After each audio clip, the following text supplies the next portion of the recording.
сәлеметсіздер ме құрметті оқырмандарым. Жадыра Әскербекқызының ай артынан күн шығар атты әңгімесін тыңдай отырыңыздар. Маған тіркелмеген болсаңыздар тіркеліп, лайк басып қолдап кетіңіздер. Алда тағы да қызықты әңгімелер оқылады. Есік қағылды. Дүк, дүк, дүк. Ашей, есікті күшіктер деген әкенің дауысы бүгін тағы да мас.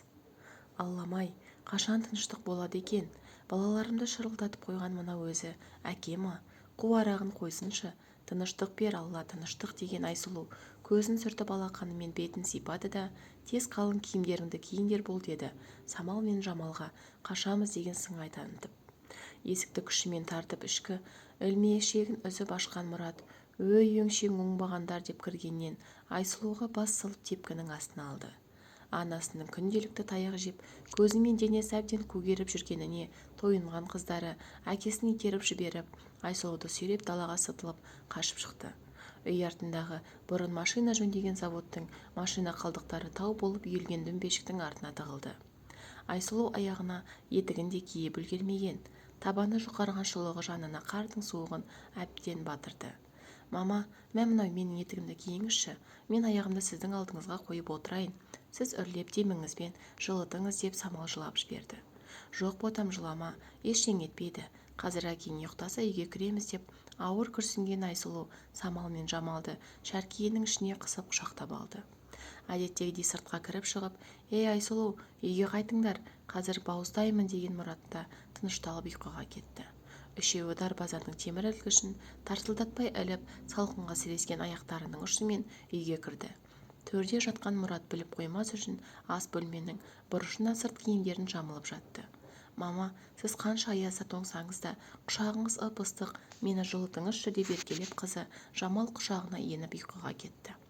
Есейіп қалған 5-ші сыныпта оқып жатқан Самал түнімен ойымен алысып, анасын аяп, жүрегі елжіреп, Айсұлудың арқасынан қысып құшақтап, көпке дейін ұйықтай алмады. Тіпті анасының басын қолымен ұстап жатыр, әкесі келіп теуіп кетер деген қорқынышпен. Таң атты. Айсұлу үлкен қызы Самалдың шайын беріп, мектебіне жіберіп салды. Кіші қызы Жамалды балабақшаға апаруға дайындалып жатқанда төрдегі Мұрат айғайлап су сұрады. Су апарып берген Айсұлуды Мұрат соққының астына алды. Жуан қолдарымен жұдырық сермеп жатқанын көрген байғұс Жамал шыңғырып жіберді. «Әке, ұрмашы, мамамды ұрмашы, неге ұрасың? Қазір мен сені балабақшадағы укол салатын апайға айтамын» деп шыңғыра жылаған Жамал жерге сылқ етіп құлап түсті. «Жамал боташым, Мұрат доғар ұрғаныңды». Жамал құлап қалды. «Жедел жәрдем шақыр, су әкел Мұрат» деген Айсұлудың жан айқайы Мұраттың есін жиғызды. Жедел жәрдем келіп, Жамал балалар ауруханасының жан сақтау бөлімінен бір-ақ шықты. Кешегі мен бүгінгі әдірем қалғыр таяқ жеген күндер, ұйқысыз түндердің азабын қойшы кішкентайдың жан сақтау бөліміндегі мүшкіл халі Айсұлудың еңсесін есеңгіретіп жіберді. Жан сақтау бөлмесінен шыққан дәрігерге тура ұмтылған Айсұлу: «Дәрігер, қызымның жағдайы қалай? Өтініш не керек, қан ба, жүрек па, бүйрек па, айтыңызшы, мен бәремін» деп еңкілеп отырып жылап қалды. «Атыңыз кім?»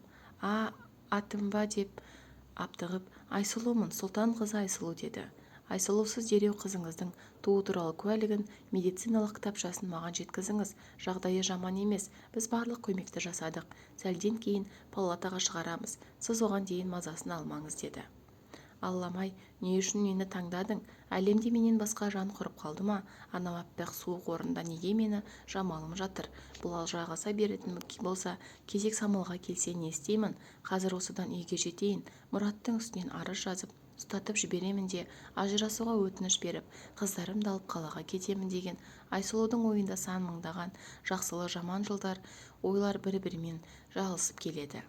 Үстінде 10 жыл болған ескі тозығы жеткен күртеше, аяғында мұрты қисайған, саңылауынан су емін еркін кіріп шығатын жыртық аяқ киім, басындағы шәлісін алдыңғы жылы нағашы әпкесі сыйлаған жылуы әзірше орынды.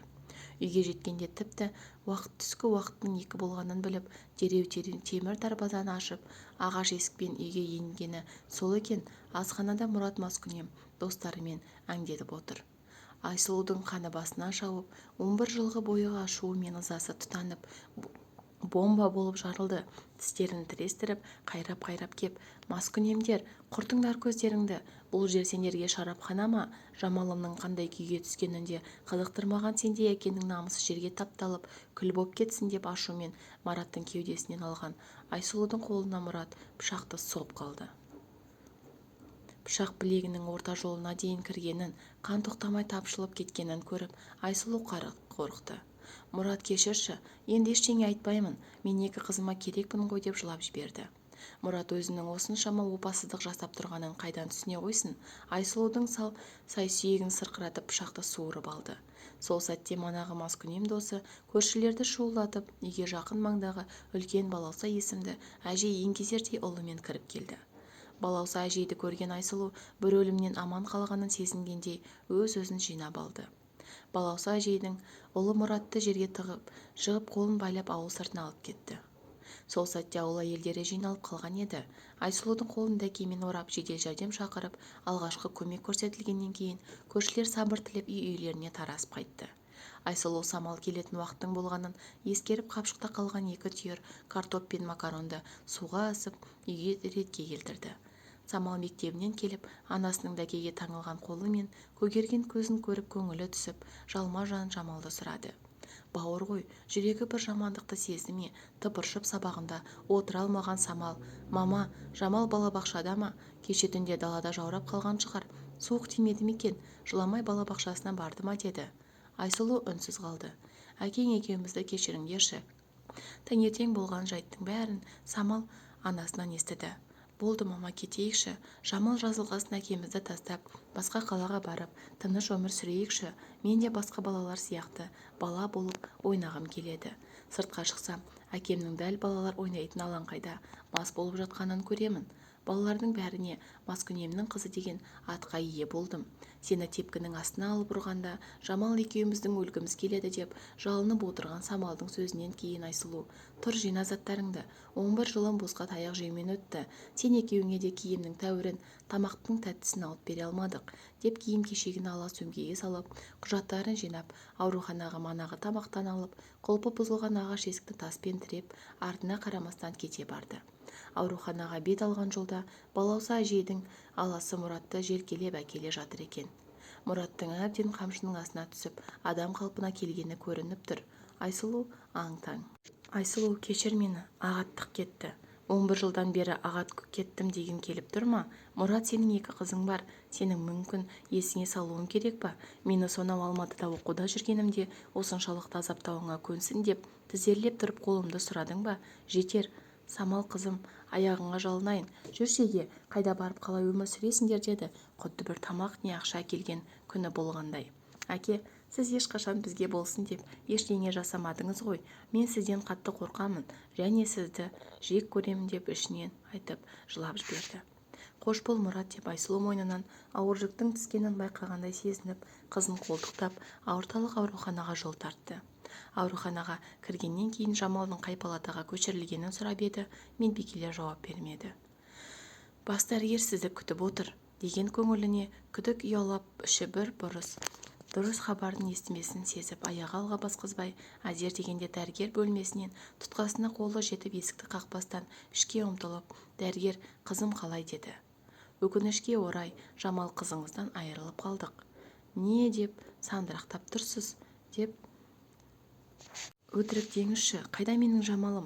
Мен білем ол тірі. Менің жүрегімді салыңызшы. Құдды қандай Жамалым, небәрі 4 жаста ғой дәрігер. Ол әлі өмір сүруі керек. Шаршадым осының бәрінен. Мені де өлтіре салыңыздаршы» деп айқайлап жылаған Айсұлудың беті сұрланып, талып түсті. Тынышталдыратын уколдан оянғанда Айсұлу аяқ жағында еңкілдеп отырған Самалды көріп, ботадай боздап кетті. «Тынышталып мені тыңдаңыз. Жамалдың бізге келгендегі жағдайы, яғни тыныс алу жұмысының баяу екенін біліп, жүректің ырғағын реттеп, тыныс алу аппаратына салған болатынбыз. 4 сағаттан кейін ол оянып есін жиды. Ояна сала: «Мамама барамын, менің қарным қатты ашып жатыр» дегесін әлдендіретін системалар салып, палатаға шығаруға дайындалып жатқанымызда аяқ астынан денесі мұздап, еріндері көгеріп, есін жоғалтты. Өкінішке орай, біз одан айырылып қалдық. Бізге мәйітке сараптама жасап, не себепте өлгенін анықтауымыз қажет, егер сіздер рұқсат берсеңіздер» деді дәрігер. Айсұлудың өзегін өртеген өкініш. Мұратқа сол сәтте су апармай сыртқа шығып кеткенімде Жамалымды балабақшаға апарып кешкісін аман-есен қауышар едім ғой. Мамалап алдымнан жүгіріп шыққанда бар қайғымды ұмытушы едім ғой деген ойлар өмірінің бір-ақ сәтте астан-кестеңін шығарды. Дәрігерлердің зерттеуіне бермеген Жамалының денесін үйіне көтеріп аңырап келе жатқан Айсұлуды көрген дүйім жұрт жүректегі қан жылып, кезекпен-кезек өлі дененің көтерісіп өз құшақтасып көңіл айтуда. Ағайын дейтін ағайыны да жоқ. Мұраттың кесірінен бір түйір ағасымен де араласпайды. Ал Мұраттың екі қарындасы әлде қашан бұлармен ат жібін үзіскен. Қуар ағай, досы түгілі дұшпаны да жоламайтын қуарақ. Жерлеу кезінде Айсұлуда еріп барған болатын. Қазулы тұрған қабірге жүгіріп келіп, мені де бірге көміңдер, ботамнан айырылып тірі жүруге шыдамаймын деп өкірді. Әттең ана ғой, құрсағында 2 жыл құндағында 4 жасқа дейінгі тәтті кезеңдері сол қабірге бірге көмілгеніне сене алар емес. Күндер зулап ағуда, енді көрмеймін, келмеймін деген үйінде еріксіз өмірін жалғап жатқан Айсұлудың көзінде мұң, жүрегі сағыныштан сарғайып солып жатыр. Бар арманы Самалдың болашағының жарқын болуы. Мұрат сол баяғы арағының жетегінде желкілдеп жүрген санасыз еркек. Еркек дейміз-ау, есек ол. Бұрын себепсіз ішетін ол. Осы күні қызының қайтқаны жақсы сылтау болғандай. Жамалтайым, бізді неге тастап кеттің деп бөтелкесін құшақтап сөйлесуді де шығарды. Арада 2 жыл өтіп, Самал 7-ші сыныпты да тәмамдады. Тым өжет, мына қыздың өзіншесін-ай, дегізетін ерте есейген мінезді қыз, жанары әрқашан күліп тұратын. Бірақ бекер күлмеді, түбіне үңілсең бауырына деген сағыныш пен әкеге деген ыза мен кектің жатқанын көресіз. Жыл сайынғы жасы келген әйелдердің медицинада тексерілуінен өту кезінде Айсұлудың бауырына сары су жиналғаны, бір бүйрегінен істен шыққаны анықталады. Бүйрегін тепкінің астына алып, одан қала киімсіз қардың үстінде жалаң аяқ қонақтайтын Айсұлуда ненің денсаулығы болсын. Ол кезде үйдің жанындағы дүкенде еден жуушы, тазалықшы болып күніне жейтін ас суына ақша тығып жүрген болатын. Кешке үйіне келгенде Мұраттың концерті тағы бар. Расымен де Айсұлуды бұл өмір әбден қажытты. Кешке Мұраттан қызы Самал екеуі қашып шыққанда тығыламыз деп жеріміз деп көмір сарайдың қуысына көрпешелер салып қойған. Самал түс ауа көрші құрбысынан кітап алуға кеткен болатын. Айсұлу ұяқтап жатыр еді. Мұрат аяғын арағына сылқия тойып ықылық атып үйге кірді. Самалда кітабын алып үйге енді кіре бергенде Айсұлудың тұншыққан дауысын естіп жүрегін қолына алып бөлмеге жүгірді. Үлкен бөлмеде жүгіріп жеткен Самалдың көз алдына Мұрат Айсұлуды ұяқтап жатқан бөшкесімен стенаның ортасына қысып тастаған. Айсұлудың беті көкпеңбек, мұрнынан қан аққан. «Папа, не істедің? Мамамды өлтірдің ғой, жібер!»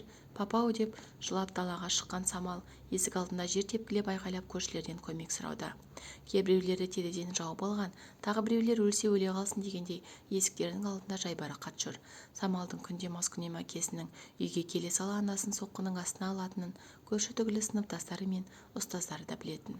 Көзін ашқалы Мұрат Айсұлудың басын жарып, қан құсқанша тепкінің астына алып, қолын шоққа күйдіргенін көріп келе жатқан Самалға бұл өте суық көрініс. Ешкімнің көмек болмасын білген Самал ошақ алдына жатқан көсеуді алып әкесіне қарай бет алды. «Өлтірем» деп ащы шыңғырықпен айғайлап беттеп келе жатқан қызын Мұрат, иттің күшігі саған не жоқ деп қолынан шалып беріп, ұстап ішкі тұсынан аямай бір тепкенде Самал есік жаққа ұшып кетті. Көсеумен Айсұлудың басына қайта-қайта соққы жасап, қан-жосасын шығарып, ақыры есінен айырылып тынды. Самал еңбектеп артқы жақтағы балауса әжейдің үйіне барып, дереу жедел жәрдеммен учаскелік полицейге қоңырау шалуын өтінді. Балауса апай мен келін екеуі Самалды алып жүгіріп Айсұлуға келді. Үйге кірсе үйде Мұрат жоқ, бірақ бөшкенің қасынан бастап еденде қан шайып кеткен. Айсұлудың басы мен беті жыртылған. Көзі ілініп бара жатқан көріп, Самал Айсұлуды жұлқылап тұрғызғысы келгенімен қорқынышты түрінен қорқып қадам жасай алмады. «Маматай!» Самал есін жиса, үйдің іші абыр-сабыр, жылаған дауыстар, полицейлер келіп, Самалға су беріп, сұрақ-жауап алулары керек екенін ескертіп жатыр. «Жек көремін әкемді. Сол маскүнем әкем өлтірді анамды. Сіңілімді де сол өлтірген. Менің де өлгім келеді. Қаншама уақыттан бері біліп жүрген сіздер көршілерім араша түсе алмадыңыздар ғой. Сіңілім мен анамның өлгенін күтіп жүрдіңіздер ме? Анамды ұрып жатқанда есік алдында менің жылап көмек сұрағанымды Құдайы деген көршімнің біреуі көмекке келмеді. Көре тұра аналық жүректеріңіз оянбады. Көре тұра қарындасым деп біреуіңіз жүгірмедіңіздер. Балауса әжеден басқаңызда жүрек бар ма? Кеудесін өксікпен кек кернеп, екі қолының саусақтағы дірілдеп, аяғының тепкісі жерді ойып түсіретін ашумен айтқан сөздеріне ағайын жұртпен көршілері басу айтуда. Осыдан әкемді тауып жазасын бермесеңіздер, мен өзім өлтіремін, деді Самал. Айсұлудың туған ағасы мен 80-нен асқан науқас әжесі анасын жерлеу рәсімінен кейін Самалды өздерімен бірге алып кететін болып шешті. Мұратты бірнеше күн іздеп 7-ші күні Айсұлудың зиратының басында баяғы ініне салып, бөтелкесін құшақтап қызы мен әйелін жоқтап отырған жерінен полицейлер ұстап әкетті. Көршілер мен туған-туыстан түсініктеме алды. Сот залында бірнеше айғақтық заттармен қылмыс жасап келгені дәлелденіп, 16 жылға бас бостандығынан айырылу және қатаң режимде жазасын өтеуге шешім шығарылды.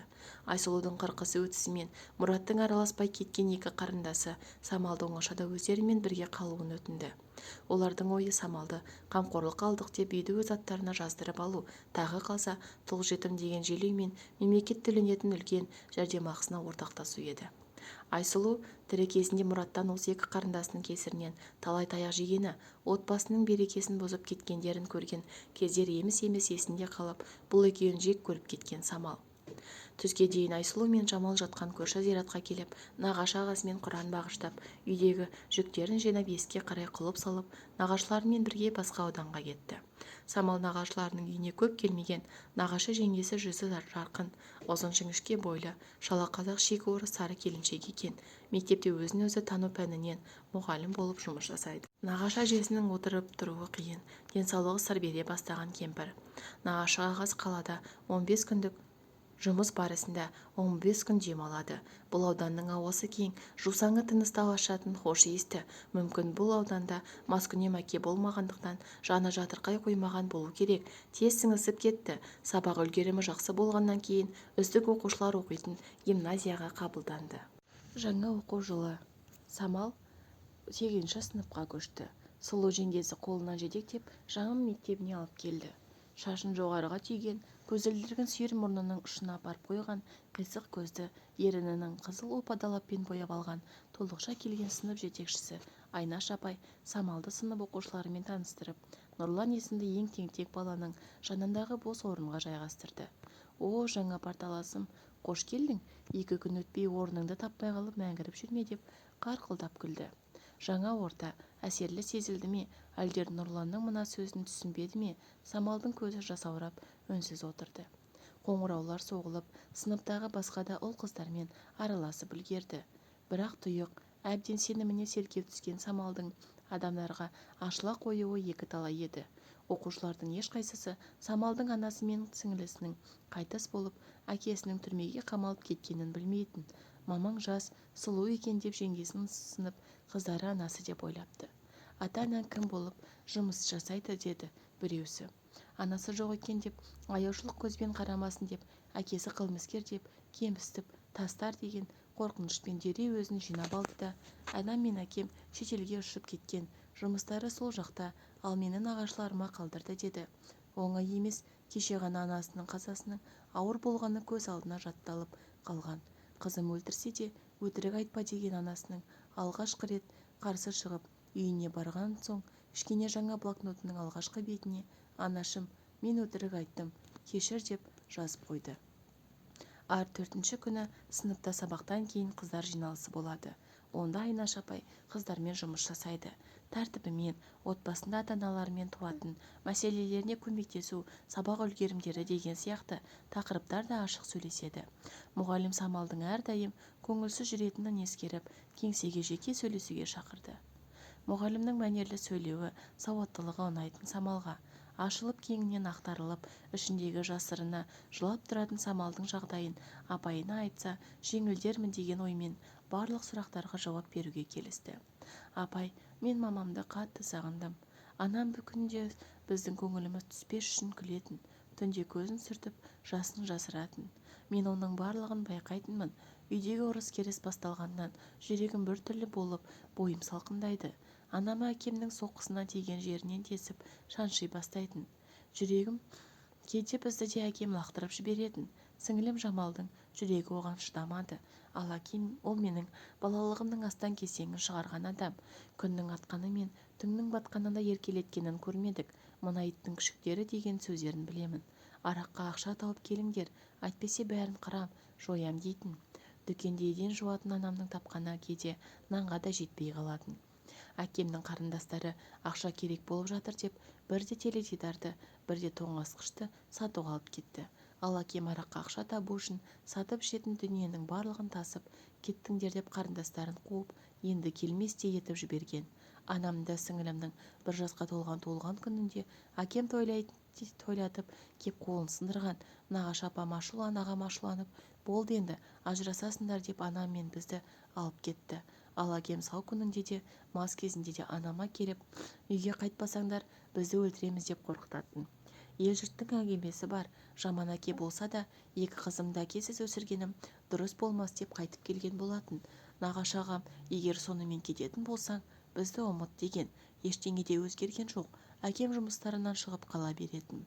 Біздің қалам, дәптеріміз мектептің мойнында болды. Төмен отбасының балалары деген тізімде тұрдық. Ұят-ай. Киіміміз жыртылса да, кішірейсе де анамды аяп, осы киімім қатты ұнайды деуші едім. Апай, сіз несін сұрайсыз? Мен де осы кезге дейін достарымда болмаған. Бәріне әкем кінәлі. Айнаш апайдың алдында кішкентай сүйріктер қолдарымен қайта-қайта жасын жерге сүт сүрместен сүртіп отырған Самал 13-те емес болып көрінді. Өмірдің ащысы кішкентай қызды аямай күйдіре сынағаны көрініп тұр. Сырлассаң ересек адамдарша ақыл айта білетін, ақ пен қараны ерте айыратын жастағы мықты шыдамды қызды көрді. Мұғалім барынша ақылын айтып, көмегін аямайтынын айтып уәде берді. Мектеп психологтары Самалмен жұмыс жасап, әрқашан қиыншылықтың артынан сәтті күн туатынын үйрете бастады. Нағашы аға жеңгелері де бар қолдауларын көрсетті. Сыныптағы оқушыларымен қарым-қатынасы жақсы, оқуда озат, мектепшілік мерекелік кештерде белсенді. Оны ешкім жетім деп айтса сенбейтін бағытқа өзгерген. Мұның барлығы Айнаш апайдың еңбегі.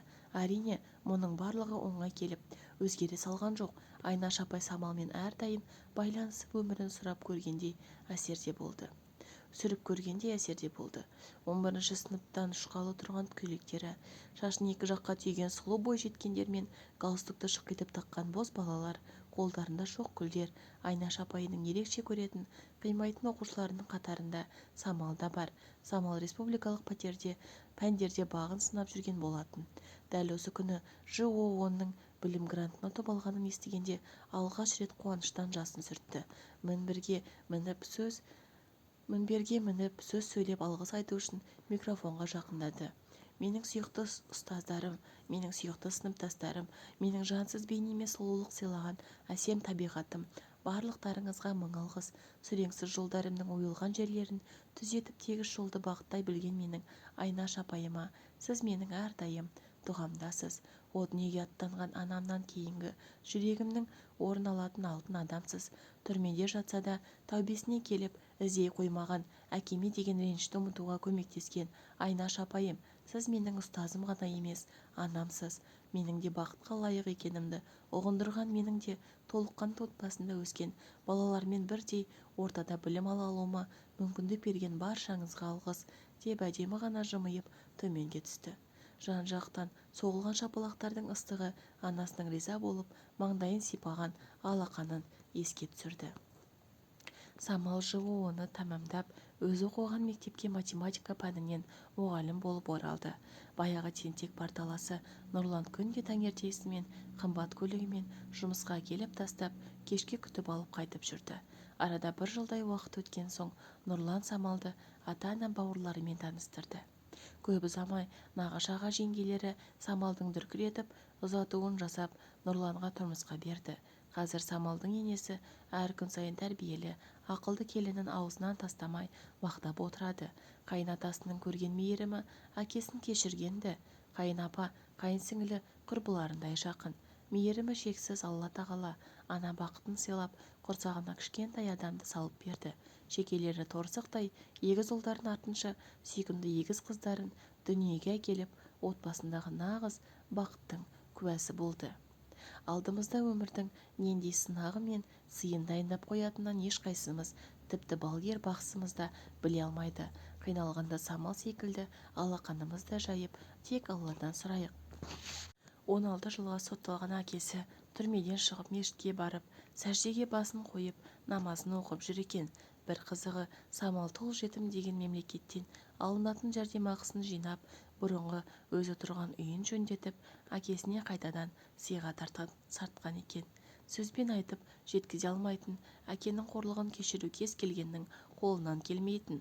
Самал айтқан: Рамазан айында оқушыларымды мейірім апталығына орай мешітке бас имаммен сұхбаттасуға апарғанымда әкемді кездестіріп қалғанмын. Алла маған бәрін берді. Өмірге деген өкпемді ұмытқанмын. Әкемнің ақымақтығын кешіре алатын үлкен жүректің иесі екенімді түсінген сәттен үйді жөндетіп, сол жерде өткен